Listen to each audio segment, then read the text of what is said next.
ಕನ್ನಡಿಗರ ಬಗ್ಗೆ ಸೋನು ನಿಗಮ್ ವಿವಾದಾತ್ಮಕ ಹೇಳಿಕೆ ಕೊಟ್ಟಿರುವಂತ ವಿಚಾರಕ್ಕೆ ಸಂಬಂಧಪಟ್ಟ ಹಾಗೆ ಅವರಿಂದ ಹಾಡಿಸೋದಿಲ್ಲ, ಮ್ಯೂಸಿಕಲ್ ನೈಟ್ಸ್ ಮಾಡೋದಿಲ್ಲ, ಯಾವುದೇ ಚಟುವಟಿಕೆಗಳಲ್ಲಿ ಅವ್ರ ಜೊತೆ ಭಾಗಿ ಆಗಬಾರದು ಅಂತ ಬೆಂಗಳೂರಿನ ಫಿಲ್ಮ್ ಚೇಂಬರ್ನಲ್ಲಿ ನಡೆದಿರುವಂತಹ ಸಭೆಯಲ್ಲಿ ತೀರ್ಮಾನ ಮಾಡಲಾಗಿದೆ.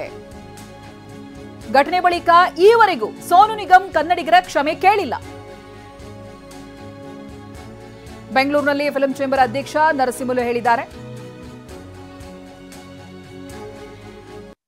ಇವತ್ತಿನ ದಿನ ನಾವು ಏನು ಇಲ್ಲೆಲ್ಲ ಸೇರಿದ್ವಲ್ಲ ಅವರೆಲ್ಲ ಒಂದೇ ತೀರ್ಮಾನ ತಗೊಂಡಿದ್ವಿ. ಏನಂತ ಅವರು ಏನು ನಮ್ಮ ಸೋನು ನಿಗಮ್ ಏನು ನಮ್ಮಲ್ಲಿ ಹಾಡು ಆಗೋದಾಗ್ಬೋದು, ಅವ್ರ ಹತ್ರ ಆಡಿಸೋದಾಗ್ಬೋದು, ಮ್ಯೂಸಿಕಲ್ ನೈಟ್ ಮಾಡೋದಾಗ್ಬೋದು, ಯಾರು ಅವ್ರನ್ನ ಇಲ್ಲಿಗೆ ಕರೀಲೇಬಾರ್ದು ಅನ್ನೋದು ನಮ್ಮ ಉದ್ದೇಶ ಆಗಿದೆ.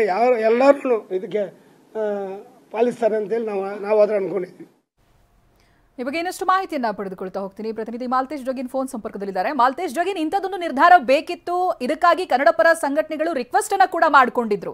ಇದೀಗ ಏನೇನು ಈ ಸಭೆಯಲ್ಲಿ ಚರ್ಚೆಗಳಾಗಿದೆ, ಏನ್ ಅಪ್ಡೇಟ್ಸ್ ಗೊತ್ತಾಗ್ತಾ ಇದೆ ಮಾಲ್ತೇಶ್?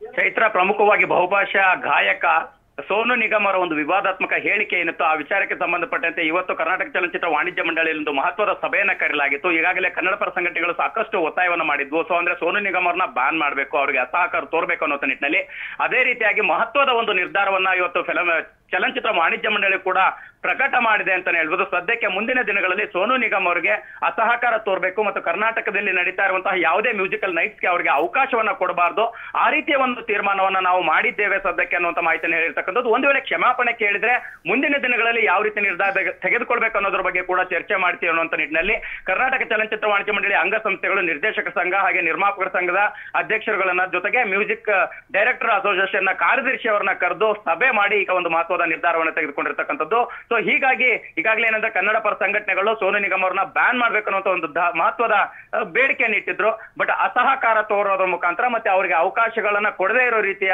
ನಿರ್ಧಾರವನ್ನ ಸದ್ಯಕ್ಕೆ ತೆಗೆದುಕೊಂಡಿದ್ವಿ. ಮುಂದಿನ ದಿನಗಳಲ್ಲಿ ಯಾವ ರೀತಿಯ ಪ್ರಕ್ರಿಯೆಗಳಾಗುತ್ತೆ ಅನ್ನೋದನ್ನು ಕೂಡ ಕಾದ್ ನೋಡ್ಬೇಕಾಗಿದೆ ಅಂತ ಈಗ ಫಿಲಂ ಚೇಂಬರ್ ಹೇಳ್ತಾ ಇರ್ತಕ್ಕಂಥದ್ದು. ಚೈತ್ರ, ಥ್ಯಾಂಕ್ ಯು ಮಾಲ್ತೇಶ್ ಜಗಿನ್ ಮಾಹಿತಿಗಾಗಿ.